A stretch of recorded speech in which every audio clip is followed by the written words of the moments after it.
Alors sans tarder, je passe la parole à Gilles Gardier. Merci.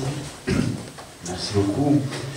C'est vrai que les yeux, nous les avons rivés en dehors du continent européen depuis ces dernières années, et les différentes expériences qui sont toutes très différentes en Amérique latine ont, je crois, bouleversé la grille de lecture de bon nombre d'organisations de gauche en Europe, et en particulier, évidemment, le Parti communiste, mais l'ensemble des forces du front de gauche ont pris très au sérieux l'ensemble des forums sociaux qui se sont passés d'abord sur ce continent, mais s'aimer dans l'ensemble du monde.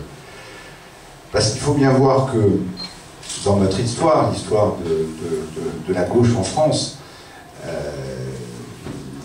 sans avoir de paroles iconoclastes, mais la séparation historique entre l'engagement syndical et l'engagement politique, même institutionnalisée dans notre pays.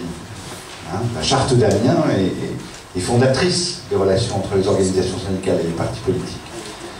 Et je crois que c'est aussi pour cela qu'il y a eu, au cours de l'histoire, beaucoup de luttes communes, mais il y a eu aussi des incompréhensions à certains moments, et la même chose avec le mouvement associatif, qu'on peut appeler le mouvement social parfois, quand il a décidé de s'attaquer à transformer les choses, ou qu'on peut appeler le mouvement associatif, mais qui est déjà un étage de l'engagement démocratique. Parce que rappelons-nous quand même que l'une des premières choses que font ou les pays dictatoriaux ou les pays autoritaires, c'est de supprimer l'engagement associatif. Parce que l'association est la première cellule de résistance. C'est son immeuble qu'on défend, c'est son quartier, c'est son littoral, c'est son environnement, c'est son hôpital, et l'engagement associatif est essentiel. Et donc c'est vrai que pendant très longtemps, les forces politiques en France, mais aussi en Europe, ont dominé le discours du changement, et dominé le discours de la transformation, parce que nous étions dans un processus qui était le processus de la démocratie délégataire, de la démocratie traditionnelle. On s'était battu pour avoir le droit de vote, d'être battu pour avoir le droit de vote même si on n'avait pas d'argent et si on n'était pas propriétaire, battu pour le droit de vote pour que tous les êtres humains votent, et y compris les femmes, battu pour qu'on vote à partir de 18 ans. Donc le combat pour l'élection a toujours été consubstantiel de l'engagement à gauche, et d'élargir ce droit à l'ensemble de la population. Et je crois que pour l'ensemble des forces, même celles qui considéraient que le vote n'était qu'une partie de l'engagement et de la mobilisation, c'était très structurant, y compris donc pour les partis de gauche en France, pour le Parti communiste aussi. La grande différence peut-être entre le Parti communiste et d'autres formes de gauche, d'autres formations de gauche, peut-être plus à gauche pour certaines, ou qui se revendiquent plus à gauche, je pense par exemple au mouvement trotskiste, ou à certaines mobilisations, ce qu'a été le PSU. La réflexion est allée très vite sur la démocratie traditionnelle, délégataire, suffit-elle lorsqu'on veut un État démocratique au sens plein et entier. Et les premières expériences je dirais, de démocratie locale ont été lancées dans les municipalités à direction communiste, et aussi en lien avec des formations d'extrême gauche ou le PSU, qui ont fondé, dans les années 70, des mouvements de réflexion municipaux, qui ont été aussi parfois un aiguillon, parfois un opposant aux municipalités de gauche, j'allais dire plus classiques, que des municipalités communistes ou des municipalités socialistes. Mais jusque dans les années 90, c'est vrai que chacun se regardait un peu en chien de faïence, en attendant qui allait faire le premier pas l'un vers l'autre. Avec la méfiance traditionnelle de certaines associations et de certains syndicats en disant « nous ne sommes pas là pour être votre courroie de transmission », et avec à l'inverse, un mouvement associatif et un mouvement syndical disant « nous pesons plus que les organisations politiques dans la représentation démocratique ». Pas faux quand je vois le nombre de gens qui sont engagés dans les associations, pas faux quand je vois le nombre de gens qui sont syndiqués, même si en France, rappelons-nous que nous avons un mouvement syndical historiquement faible, fort dans les mobilisations, mais faible dans l'engagement pérenne. Nous avons de fortes manifestations en France quand les organisations syndicales sont unies, mais nous avons un faible taux de syndicalisation. Alors qu'il y a des pays de fort taux de syndicalisation avec de plus faible mobilisation. C'est parce que le dialogue social n'est pas le même. Donc c'est vrai que ces forums sociaux, c'est vrai que ces lieux de contact entre les associations, les mouvements sociaux, les syndicats et les partis politiques ont été une première fenêtre. Et qu'il ne fallait pas les mépriser, parce que nous parlions tous à égalité. Égalité d'engagement. Et quand on a eu l'expérience de Porto Alegre, ou quand on a eu l'expérience de Saint-Denis en 2003 ici, de voir qu'une association de quartier parlait au même niveau qu'un responsable syndical, parlait au même niveau qu'un parlementaire, ça peut faire du bien. À partir du moment où les gens s'écoutent, à partir du moment où les gens ont décidé de partager et un diagnostic sur la société et quel type d'engagement. Parce que la difficulté à laquelle on est confronté, et ce que je dis parfois, y compris à certains de mes collègues élus, puisque je suis aussi conseiller général de Seine-Saint-Denis, pas très loin, c'est que, oui, on peut partager l'avenir du monde avec tout le monde, mais lorsque l'on se retrouve derrière un bureau comme responsable, on a tendance à reprendre les vieilles habitudes et à s'adresser au mouvement associatif et au mouvement syndical dans une relation qui est différente de celle que l'on a partagée dans des moments de lutte ou dans des moments de réflexion. Donc il s'agissait bien pour les partis politiques de gauche et surtout pour le Parti communiste et l'ensemble des forces du front de gauche, de réfléchir à quelle attitude nous avons non seulement au moment des forums sociaux, non seulement au moment des rencontres, mais quel type d'élaboration politique nous pouvons faire ensemble, dans le respect et l'indépendance de chacun. Ce n'est pas sans poser problème. Ce n'est pas sans poser problème. Mais je crois que si on donne des exemples qui ont été celui de la lutte qui a été, je pense, fondatrice du Front de gauche, qui a été la lutte de 2005 contre le traité constitutionnel européen, qui a vu se constituer en France un arc politique, syndical et associatif le plus large à gauche que nous ayons connu, et qui nous a permis la victoire contre ce traité qui était néfaste pour la démocratie et pour les droits des salariés dans notre pays et des chômeurs. Et je pense que ceci a permis de faire sauter un certain nombre de barrières dans le dialogue. Mais c'est vrai que depuis la crise, et nous le savons tous et toutes, la crise a changé énormément de choses. Elle a d'abord continué de faire croire aux gens, et malheureusement, quelle que soit l'alternance politique dont nous avons vécu les 2 dernières années en France, un discours sur « il n'y a pas d'autre solution, d'autre alternative ». Nous n'avons pas le choix. La politique que nous menons est la seule possible. Et ceci pèse évidemment sur les consciences, et pèse sur les capacités de mobilisation. Et c'est vrai que nous avons de nombreuses luttes actuellement en France, mais qui sont des luttes très localisées, très sectorisées. Et le discours commun, comme dans toute période de grave crise, le discours de l'en commun, le discours du collectif, est plus difficile, parce que les difficultés pèsent sur les familles et que la volonté de s'en sortir pour soi, pour les siens, passe devant. Donc cette expérience de 2005 nous a appris une chose, c'est que si nous voulions avancer vers un front de gauche, il fallait avancer vers un front de gauche qui soit dans le respect des celles et ceux qui prenaient cet engagement, quelle que soit leur taille, parce que nous sommes des forces politiques de taille très différentes. Le Parti communiste avec plus de 160 000 adhérents, le Parti de gauche qui a entre 6 et 7 000 adhérents, et puis les autres formations qui sont encore plus petites. Si nous avions fonctionné au poids de chacun, je pense que cette expérience se serait arrêtée très vite. Nous avons décidé de fonctionner comme à l'ONU, c'est-à-dire, et je ne citerai pas les noms, le Liechtenstein a la même voix que les États-Unis d'Amérique. Et donc, le Front de gauche a pu avancer parce que justement il y avait le respect de l'histoire et du comportement de chacun. Nous n'avions pas la même histoire, pas les mêmes références. Parfois, nous nous étions combattus vigoureusement. Je pense surtout aux camarades qui venaient du trotskisme, avec lesquels nos relations historiquement avec le Parti communiste étaient tendues, voire même musclées. Et je crois que nous avons su dépasser cette histoire parce que les coups portés à notre peuple ont été d'une rare violence ces dernières années. Et qui plus est, nous avons vu peu à peu un discours d'extrême droite légitimé par la droite traditionnelle et une politique économique de droite légitimée par un gouvernement socialiste. Et cette espèce de, j'allais dire, de porosité entre des engagements politiques très différents a fait que le Front de gauche est apparu et apparaît comme un rempart au plus mauvais coup et comme une possibilité, je dis bien dit fragile, d'espoir de construire une autre politique à gauche. Mais c'est vrai que pour l'instant, nous avons évidemment réussi des belles mobilisations, nous avons réussi des beaux combats, nous avons réussi à mettre plusieurs fois nos idées à l'agenda politique, à faire que les autres réagissent à nos propres propositions. Mais pour l'instant, la difficulté est que les médias, pas seulement les médias, mais une partie de la classe politique a décidé que leur vrai faux ennemi serait l'extrême droite. Et que de faire valoriser en période de crise l'extrême droite, nous le savons, nous, a toujours été utilisé par la bourgeoisie comme une déviation des luttes légitimes des peuples. Je pense qu'on ne parlera peut-être pas de l'Ukraine non plus ce soir, mais nous en avons de beaux exemples à nos presque frontières de l'Union européenne.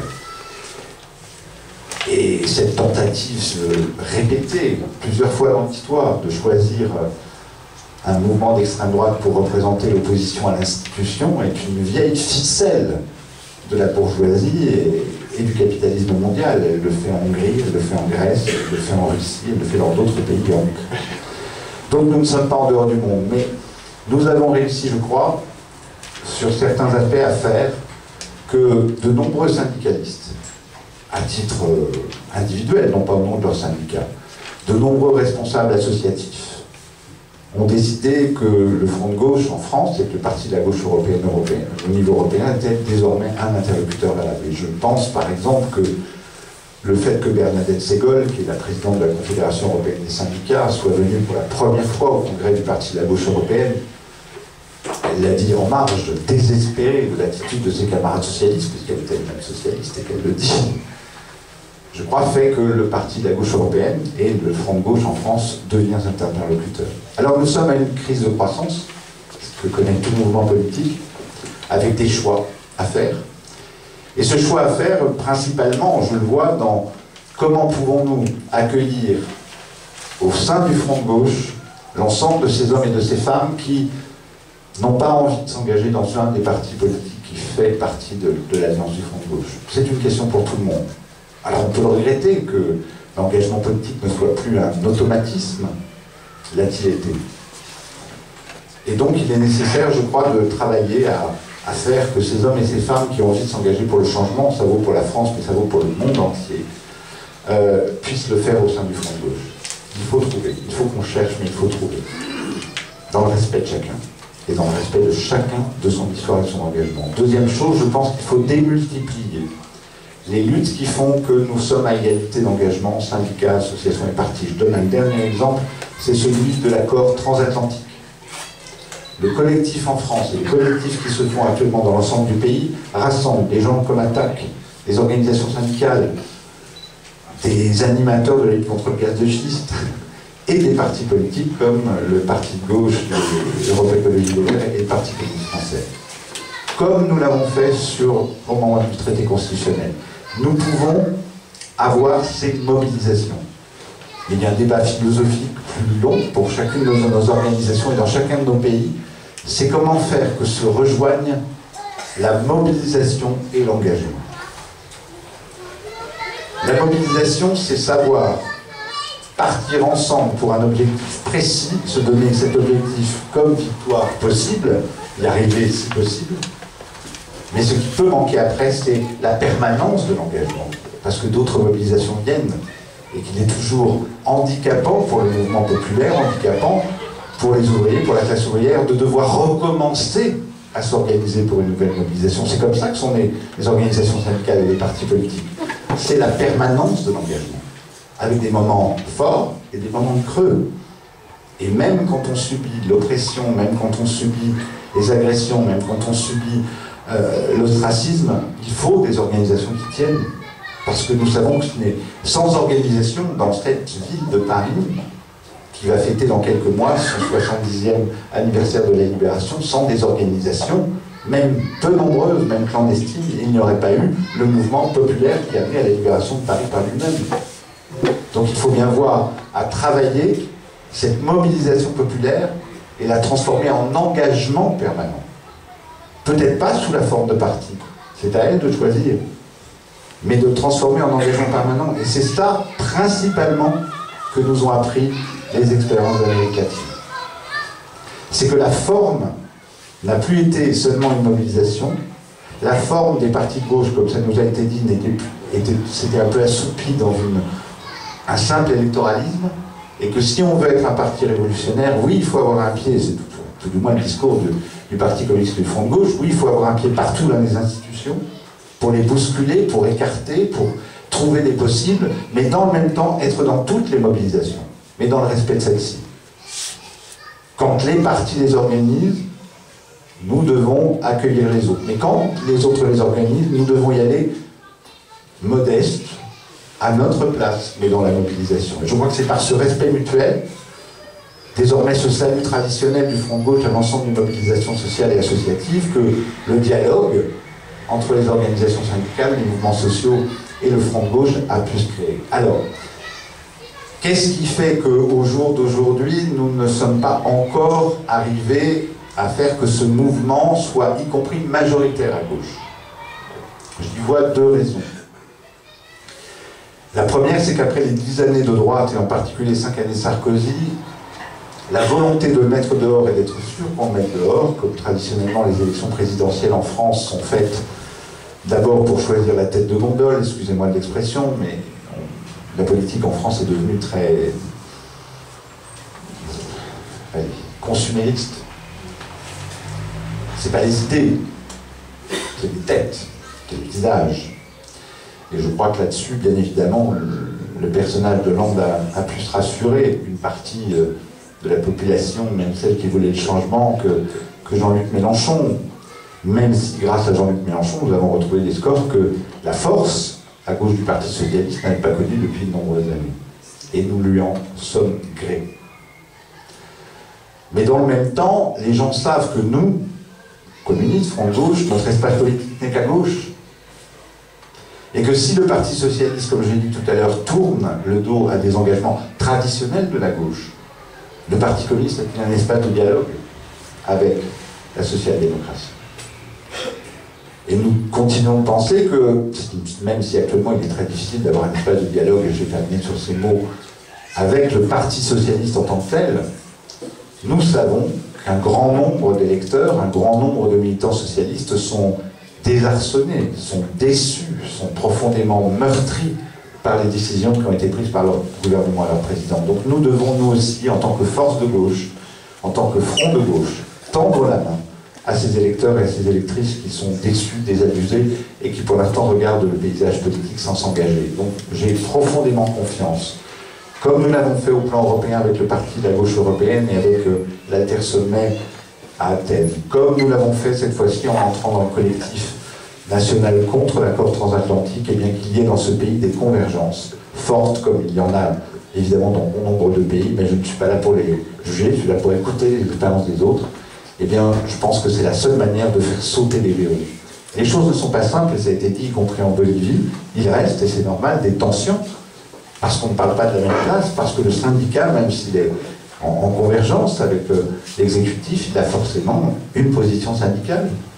Parce qu'un mouvement de défense de tel ou tel environnement a une logique de défense de l'environnement, et que des positions nationales d'intérêt général peuvent être en contradiction. Et il doit y avoir ce débat. Nous le voyons dans d'autres pays. Mais je pense que les coups sont trop forts.